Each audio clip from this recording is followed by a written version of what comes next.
So me and Bill Dozer had a very interesting conversation while I was doing hackless runs in Side Order about actually the story of Side Order and the future of the Splatoon series as a whole when it comes to its story.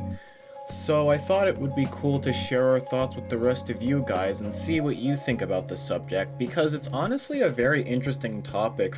This video isn't really going to be that structured, it's just two guys who really like storytelling talking to each other about one of their favorite games.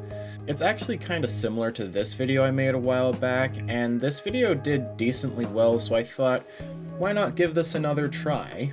So if you enjoy this video, be sure to leave a like, and if you're new, subscribe to the channel, as if this video does well, maybe I'll do more videos like this in the future if I ever have other conversations like this with my friends. And let me know in the comments what your opinion on this subject is. But for now, let's head into the video. Am I the only one that thinks that we're not actually never gonna see the new SquidBeak Splatoon again? Like, I feel like because Nintendo never really just abandons what they already made and just introduce something completely new. Like Mario is still Mario. Zelda, Legend of Zelda still has Link as the main character. Yeah. Even though that series has gotten, like, rebooted several times. Mm-hmm. And, like... I mean, like, you saying, like, the new SquidBeak Splatoon, I mean, yeah, like, there's still, like, a lot that they could do with them, especially since, like, Splatoon 3 was really the only time we saw them all together. Yeah, and even then, we didn't even see Agent 4. Yeah. And, like, they literally just introduced the new SquidBeak Splatoon with Agent 3 as the new captain. It just feels weird that they would just, like, completely get rid of them. That's kind of part of why it doesn't really make sense to me that, like, first off, that people think Splatoon is done forever. That's never made sense to me, but it also doesn't make sense that people think that we're just never gonna see the SquidBeak Splatoon again. Mm-hmm. Like, they're literally the core aspect of the game. I don't think they're gonna get rid of them anytime soon. Especially since they literally just set up, like, a new generation of the agency. Yeah. That was also part of why, like, for my comic dub, I was just going to stop with the first Saga and just not continue it because I didn't really want my comic series to continue without the SquidBeak Splatoon. But, like, after thinking about it, I'm just like, what evidence actually is there that we're not gonna see them again? Like, I can't think of any off the top of my head. Yeah, so, like, that whole thing, it kind of just has, like, a we're just getting started type of, yeah, it feels like starting a new era with the characters. Yeah. Yeah, I do feel like, I mean, even though Side Order kind of proved that, like, they can do a story arc that's, like, unrelated to, like, the SquidBeak Splatoon, I mean, you still wouldn't have, like, Agent 8 at all without, like, Cuttlefish and like, even then it's not completely separate from the SquidBeak Splatoon because, like... Yeah, that's what I'm saying. Yeah. So, like, yeah, I feel like they just proved that you can't really do the story, without, SquidBeak Splatoon. At least having some involvement. Like, seriously, what would a Splatoon story without them even be? That's what I'm saying. Like, yeah, like they're literally front and center of every story mode. It's like having a Mario game without Mario at least having some kind of influence. Because, like, yes, you've had things like Luigi's Mansion, but it's like, it's still, like, Mario is still in that game, even if he's wasn't the title character. And it's like the same with Pikmin in a way, because you know, Pikmin 4 still had Olimar in it. He just wasn't the center character.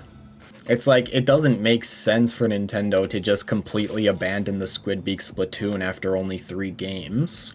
Yeah. Especially since they're not known for that. It's like, look at the pattern, you know? And it would be also weird to like do to do that, like do a game without them, because then it's basically like, even if they did like, I assume that they would still basically do the same thing, where like you have a group who's trying to protect something, whether it be the Zapfish or something else. Yeah. I think the whole idea of like, oh, the Octarians have taken the great Zapfish and we have to save it. I think that's going to be the thing that's going to get left in the dust, because Inklings and Octolings are at peace with each other now, so there's no reason for them to steal it. Yeah. I think that's probably gonna see the chopping block, but I don't think the SquidBeak Splatoon definitely. I don't think the SquidBeak Splatoon are going anywhere. I'm gonna be completely honest, I'm actually surprised that they even did the whole the Zapfish was stolen again thing in Splatoon 3. Yeah. I mean, at least for Splatoon 3 they actually made it like a little more like grandiose with the way it was taken, so it was still like fresh in a way, but yeah. And like there were plenty of like crazy twists too, where like, you know, I literally love how the game begins with like a DJ Octavio boss fight, and it's kind of easy, and like Cuttlefish even comments on the fact that it was easy. Yeah. So then like later on at the end of the game, like DJ Octavio actually helps you. Mm-hmm. That was awesome. Yeah. Splatoon like 3... if you were to go back in time and tell me in 2015 that like the last Splatoon game would end with us teaming up with Octavio, I would be like, you're crazy. Yeah, and I feel like Splatoon... Also, something else I want to point out, actually. I feel like Deep Cut doesn't really have like a lot of emphasis in the story. Oh yeah, no, like they I don't. kind of feel like in Splatoon 3 story mode they were kind of just there. Yeah, no, they definitely didn't do anything. Their only purpose was to be the boss fights, and that's it. They literally didn't serve any other purpose. Like, I'm gonna be honest, out of all the things, Deep Cut's arc in that story was probably the most disappointing, because they just start fighting you, and then just out of nowhere, just like when they're like, oh yeah, you can have the treasure, we don't need it anymore, and then just suddenly they're good guys. Like, huh? That came out of left field. Yeah, it just felt like plot convenience and not actual like growth or development at all. Yeah, so I do actually hope that like we get more Deep Cut focus later on. Yeah. Because I feel like they definitely need more spotlight. Yeah, and like I said at the end of my side order playthrough, I do actually wonder if they are actually done with Splatoon 3 DLC. Like, I don't know. I feel like side order doesn't really... It doesn't feel like the actual, like, ending of, you know... Yeah, you know what? I mean, side order might actually just be them, like, experimenting and trying something different. Yeah. And then, like, their next DLC, it's just gonna be, like, more traditional. Like, it's gonna be more like the other, like, hero modes that you come to expect. Yeah. So side order was like a gimmick, I guess you could say. Or it could just be them testing to see if they can actually like fully flesh out this play style, you know? Yeah, yeah, that too. I was gonna say that next, and maybe like the next DLC is also gonna be roguelike. It felt like Side Order felt more like a build up to a finale and not like the actual finale itself. Yeah, I definitely agree with that. It felt like a Like, conclusion. It felt like a conclusion to a smaller character arc, not the bigger yeah, picture. I was gonna say that, like, um, Side Order kind of feels like just like a self-contained, story about Agent 8, Off the Hook, and, Dead Fish. Mm-hmm. So, Like um, it feels like they other were just setting them up to like, they were trying to just like complete their story arc, their own like personal story arc so that they like everyone can come together for one final finale, Yeah. Like, to put it to you this way, Side Order does not... If we're gonna use, like, an MCU comparison, Side Order does not feel like an Avengers movie. It feels like Captain America the Winter Soldier. Yeah. Yeah, that's basically how to describe it. And it's like they still haven't used that concept that they had in original Splatoon 3's story mode where you played it as all the agents. Cuz I remember I think Mad mentioned that at one point that was going to be part of the story mode for Splatoon 3. I think that was in one of your videos. Yeah. The one where, like, it was an unscripted rant about the Splatoon 2 storyline. Yeah. And it was like, yeah, they didn't include it because they wanted to save it for something else. Yeah, and we still haven't seen that. Yeah. And like, I don't think they would save it for the new Saga. Like, that doesn't make much sense. Mm-hmm. Unless maybe they changed their mind about that, but yeah, I don't think so. Because, like, yeah, if they do end up doing another DLC, yeah, maybe that'll be, like, a good ending to the saga that they want. Because it's like, it even fits with the whole 3 thing, You have, like, the original story, Side Order, and then a third story mode. And it's like, they really like doing their 3s for this. Yeah, you know what? That would be perfect, because it's like, Splatoon 1 only had the regular story mode, and there was no DLC. Splatoon 2 had 2 story modes. You had the regular one, and Octo expansion. So then Splatoon 3, you get 3 story modes. The, Return of the Mammalian, Side Order, and then another one. Yeah, exactly. Yeah, that would literally be perfect. It's like the formula is literally right there. And it's like, yes, Side Order is my new favorite story mode of all time, but like I keep saying, it doesn't feel like a proper finale. It's like, I feel like if you're gonna end a saga, you should like go out with a bang. Like what Endgame did. Also, you know what? You know how we were saying that, like, maybe Tartar might come back for Side Order? Mm-hmm. Well, that didn't happen, so maybe that's gonna be the next DLC? Maybe. Because, like, after all, we were saying that, like, yeah, that would be a good thing to use the whole, like, get all of the agents together type of thing. That would be a good reason to bring them all together. Out of all the villains, he came the closest to actually destroying the world. Yeah.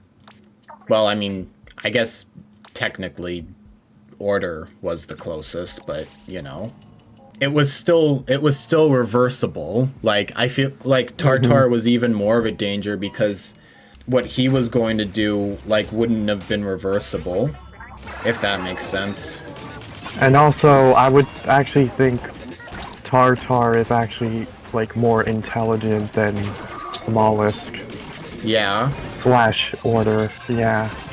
So that also makes him a huge threat. Okay, actually, here's a question for you. Alright.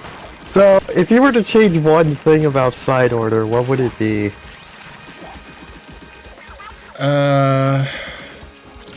If I were to change one thing about Side Order... Yes, it could be anything, like gameplay related, story related. People are gonna hate me for this, but I would actually make the 8-balls actually able to fall off the stage.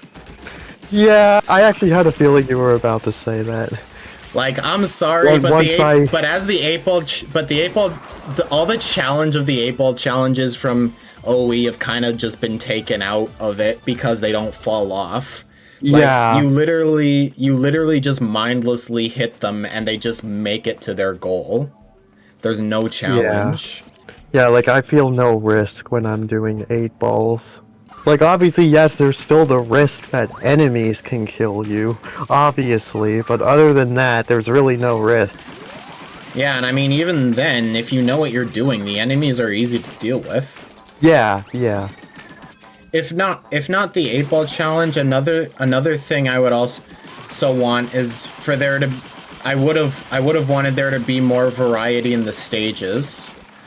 Yeah. Like, I get that. I feel like they didn't really try to innovate their ideas like they did with not Side Order, with Octo Expansion. Yeah. Like, it didn't feel as fleshed out. If I were to get asked the same question, if I were to change one thing about Side Order, what would it be? I'd actually give the same answer. I would say make the 8-balls actually be able to fall off the stage. Mm-hmm. So... And I know some people are gonna be mad at me for that, but, you know, like, skill issue. I'm sorry. Yeah. That's just how it is. Yep. Or actually, another thing that, someone actually mentioned that I thought would be cool. Just give it its own switch. Like, make it so, like, you hit a switch and you change the difficulty. So, like, maybe if you hit it, then that means that the 8-balls can fall off the stage and all that. Okay. Like, I think that would be a good compromise for people who it would be. For people who don't want the challenge, you know? That's literally just how you do it. Just make it so the player has to hit the switch. Now I'm actually curious, even in regards to the story, like, if you were to change or add something, what would that be? Me personally, I would say give Agent 4 something to do. Yeah.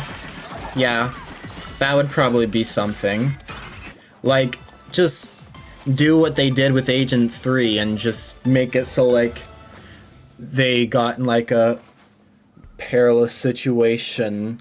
Like, heck, like the parallel cannon boss fight, like, they could have actually, like, implemented some lore about that and actually, like, say that, like, oh yeah, Order captured, Agent 4 and is, like, experimenting on them. Yeah. And creating clones of them. So then, like, you would have to fight parallel cannon in order to save them. Yeah. But nope. Marina just made Agent 4 the security system, because that makes sense. They're definitely close enough for her to be doing that. I will say one gripe that I do have with the story is it feels like it's just a lot of plot convenience. Yeah. I mean, honestly, I think that's an issue in both the story modes. Like, as we said before, with Deep Cut's whole story arc. Yeah. But yeah, I would say, like, honestly, for me, it would be two things. The first thing would be give Agent 4, like actually include Agent 4 in the story. Another thing would be, like, change the secret ending. Change it to be... Change it to be, like, still have the same conclusion with Smollisk and whatnot. Then, after that, when it fades to white, have it cut to the real world, alright? Like, have it cut to the real world. Agent 8, you know, takes off the VR helmet, and then Pearl and Marina are there and ask 8 how she feels, and then just have, like, you know, since they don't talk, just have, like, some sort of gesture. Have her smile. Yeah, like have some sort of gesture to just basically say like, yeah, I remember everything now. And then, you know, for good measure, you can have a proper reunion with Marina and Deadfish in person. Like have the two of them just like embrace or something. Cause you know, we freed Deadfish from her sanitization as well, so give her a moment with Marina. Like, to me, that feels like a much more satisfying, like, secret ending than the one that we got. Like, if that was the secret ending, then I would have understood the hype. Yeah, that is also kind of my problem with, like, them showing, like, those last 3 diary entries and, like, seeing, as we are calling it, a live fish. Yeah.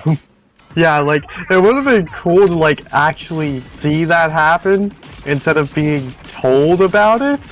I mean, apparently her body didn't actually return to normal. It was just her mind, but still. Like, honestly, I don't care. It's still gonna be my headcanon. Cause it's... Yeah.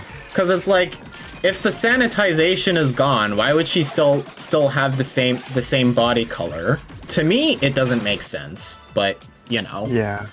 Yeah, I don't know. It kind of feels like they just kind of ran out of time, so they weren't really able to like fully finish the game, if that makes sense. Maybe. Like Side Order kind of feels like they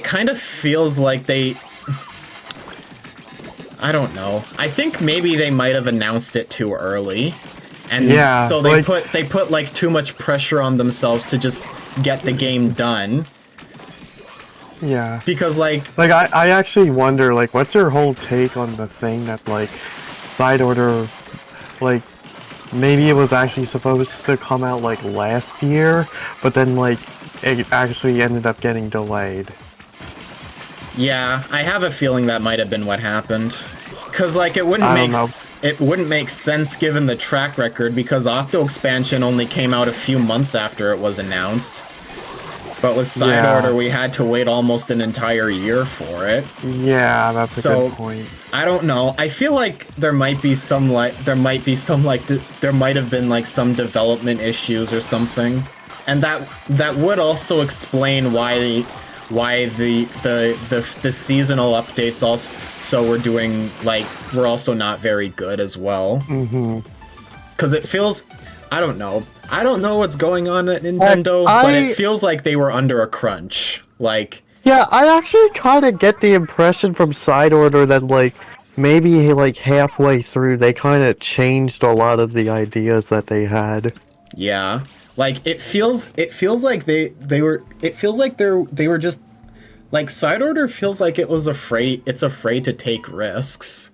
And I feel like part of that has to do with, like, I feel like they were under some kind of crunch, and they were kind of just, like, scrambling to get Side Order done, and that's why the seasonal updates were kind of terrible. Because it's like, even with this boss fight, like, it feels like there was so much more that could have been in this, but it's literally just relegated to a single boss fight. Like, I feel like there should have been, like, an actual story here. Like you said, like what I said earlier. It feels like like they were gonna do the same thing with Agent 4 that they did with Agent 3 and just have them get under the influence of, like, the main baddie, and then we had to fight them to free them.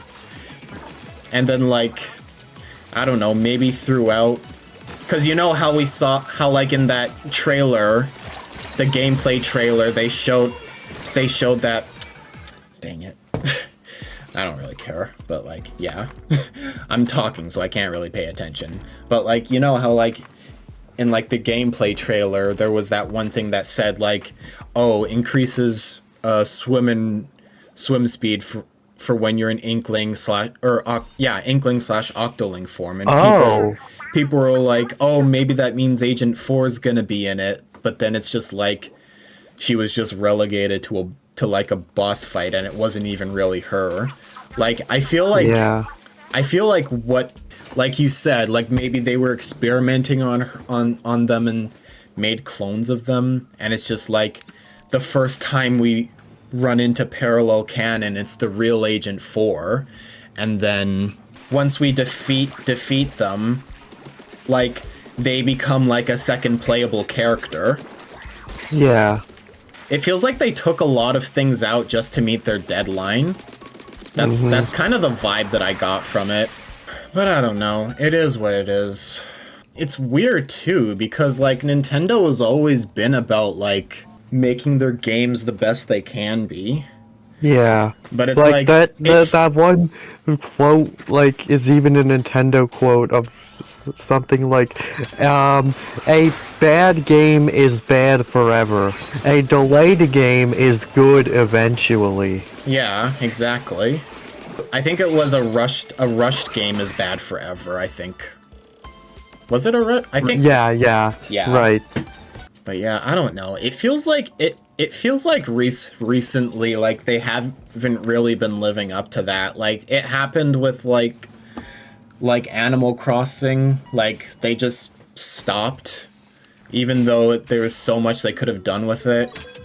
Yeah, and even then like a lot of people even thought that like the way the game was at launch, like a lot of people would argue that like the game felt unfinished because of the fact that like it was missing a lot of stuff, and that like that final update that they did is like that basically could have just been like what the game was at launch, and then just like add further on top of that in the updates and Exactly. whatnot.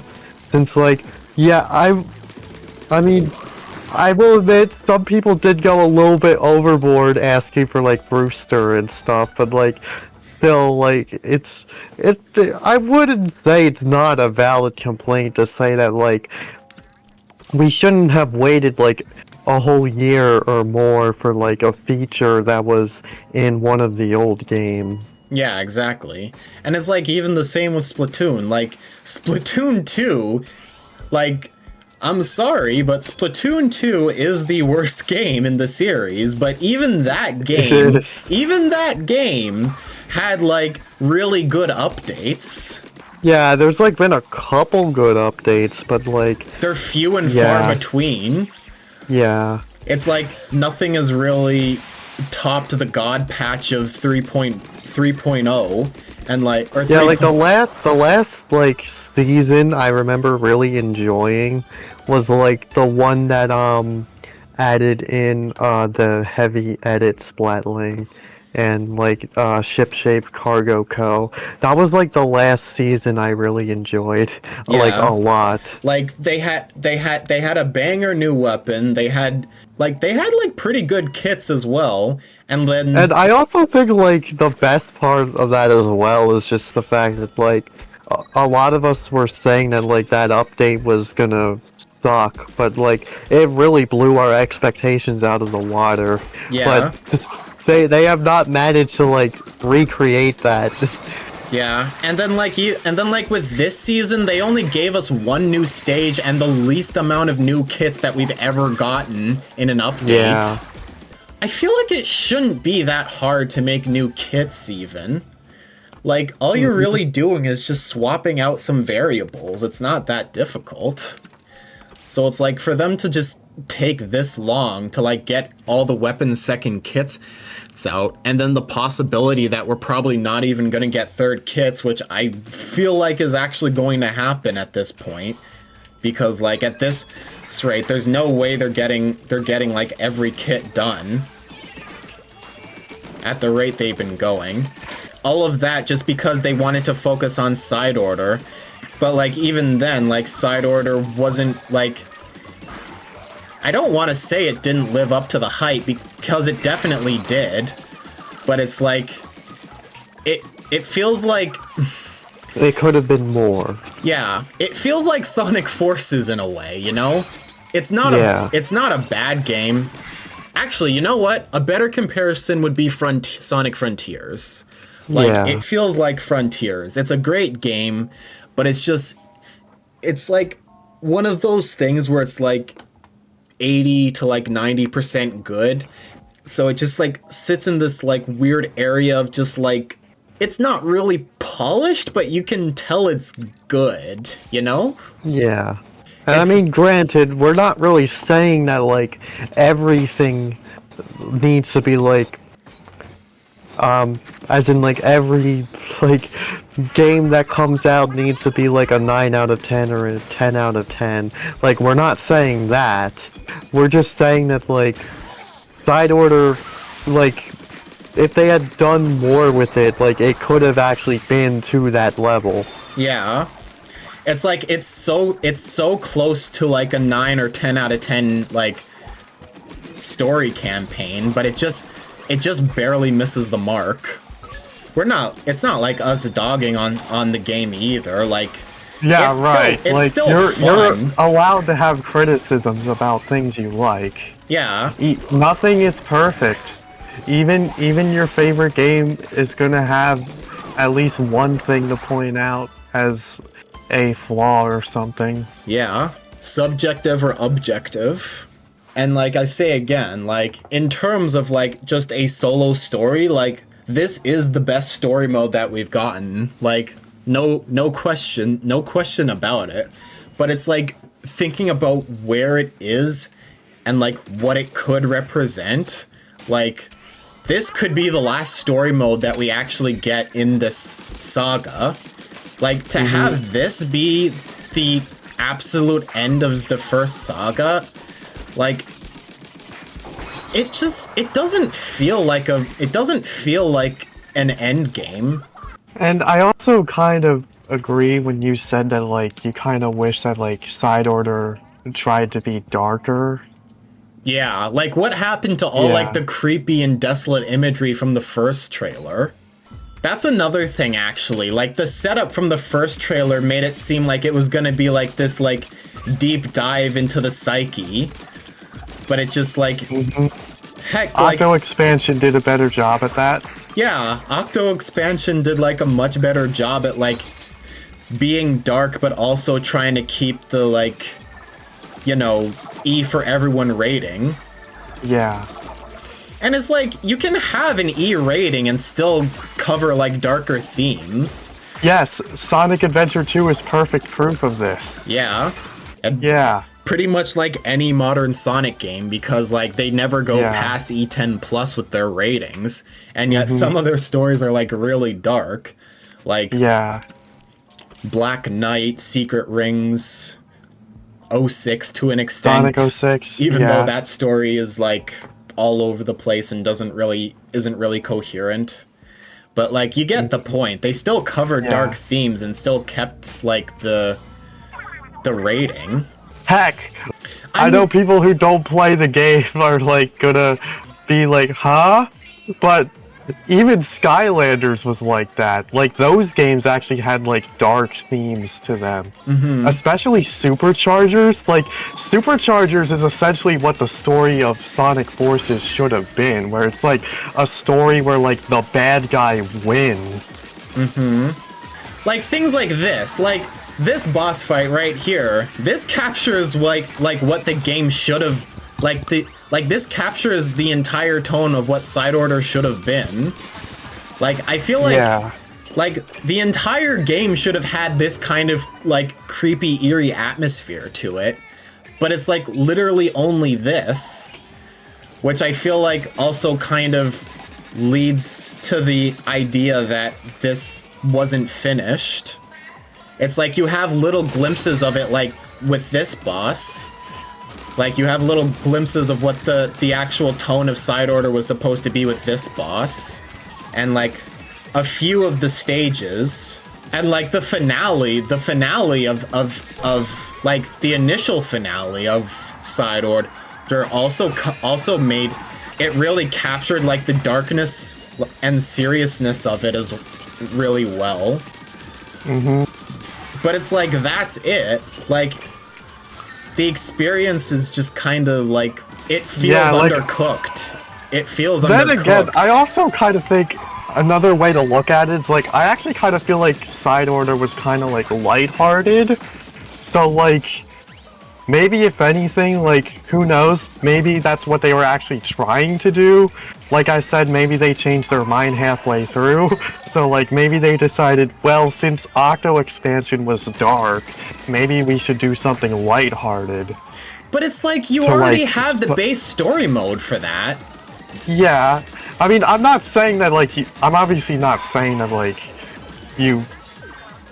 that's actually what they were going for, or that that's, like, the way things are, and, like, and that you have to like it. No, I'm not saying that at all. I'm just providing another, like, perspective Yeah. of things.